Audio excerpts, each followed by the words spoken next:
நாடா எங்க சில்லற வாங்கினா பைக்ல போறப்போ கீழே வேண்டாம் மச்சான். பார்த்து போக வேண்டியதான்டா. பார்த்துட்டு போகவே தான் இப்படி ஆச்சு. ரைட்ரா, சரி டிடி இன்ஜெக்ஷன் போட்டியா? சின்ன அடிடா, இது போய் டிடி இன்ஜெக்ஷன்லாம் போடுவாங்களா? விட்டா நீ சர்ஜரி பண்ணி கை கால் எடுக்க சொல்ல போலையே.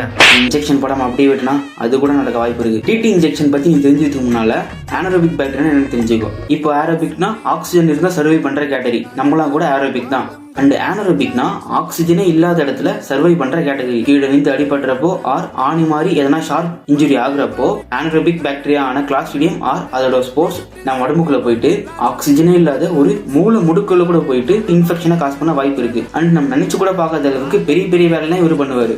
ஸோ இவரை சமாளிக்க தான் இந்த டிடி இன்ஜெக்ஷன் போடுறாங்க. ஸோ இப்போ எப்படி ஸ்ட்ரெயிட்டா நான் வேற கிச்சிச்சுக்கு போற டிடி இன்ஜெக்ஷன் போடுற ஓகேவா? அட போடா, எச்ச துப்பி காத்துல விட்ட தானா தெரிய போகுது. இவன் திருந்த மாட்டான். நீங்க பாட கட்டுறீங்க.